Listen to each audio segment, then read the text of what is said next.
where the excuses for arguments, conflicts or wars, come from. Many times they come from the results of the forced reality imposed on us, that is not in accord to our nature. The forced reality consists of set of rules, that we are to accept as being normal. Growing up, our options are to accept these rules or end up punished.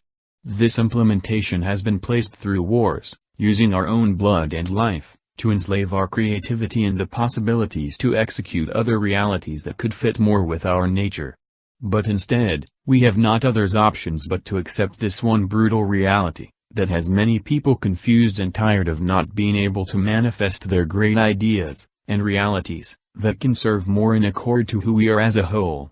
Being able to manifest or transform our creativity to physical state, will help all of us, to be more loving, and more calm.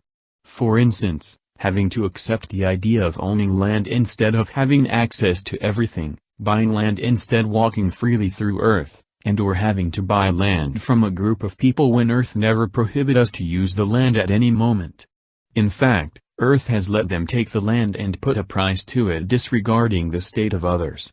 According to natural laws, nature only responds and act on what is given to act upon. Nature does not know right and wrong.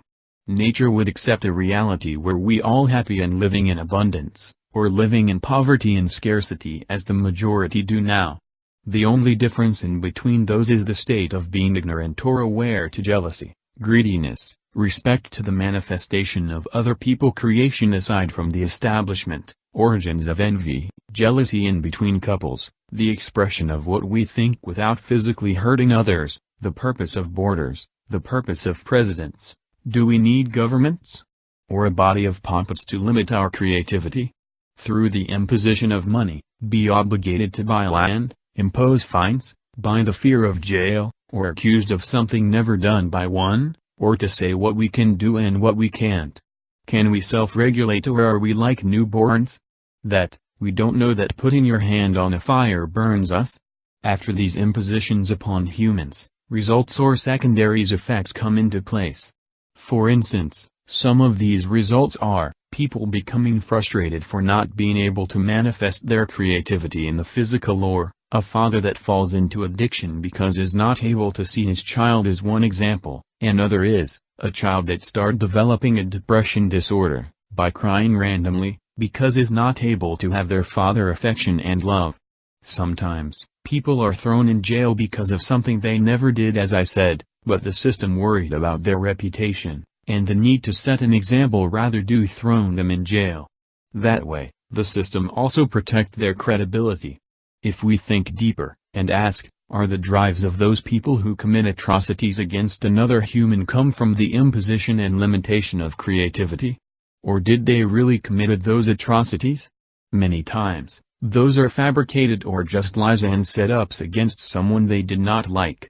In the case the person committed the atrocity, these results are due to the fact that a person could not keep themselves busy, manifesting their creativity into the physical, because of limitations imposed. Those limitations they are not able to manifest their creativity are many. One is, that the nature and results of what they intend to create might be prohibited within the set of rules of the establishment. Another reason, could be that all the land is taken, and or obtaining, buying a piece of land is nearly impossible due to the high price, purposely designed so for the same purpose. Instead, if the land would have been free to walk upon, as earth intended to give it to us, that person who was thrown in jail, frustrated by a system, that made it nearly impossible for him, her to manifest their creativity, and their purpose in life, would not be in jail or frustrated by a system, but instead free. That's why we need police, because of frustrated people in the streets by the establishment or people who does not want to be frustrated by the system and are punished for avoiding it. In the other hand, police would not be necessary as well, if the system of rules is taken out and it is substituted, by our heart and tendency to nurture in life, that, is infinitely more in accord to our internal voice, who always talks to us and tell us something is wrong. In conclusion, we all divided by countries, languages, colors, classes, values, truth and lies, female and male, families, sports, music genre, ideas, religions, gods, devils, status, jealousy, envy, education, position, ownership of women, men or children, all these division and many other more system in the establishment. That's why it is nearly impossible to stop conflicts, wars, disagreements etc. Look, division is where you least expect it. We are being divided everywhere, and in all activities we do life. There are few good things about the system but many others are bad too and we need to improve it. Thanks and let that force drive you and bless you.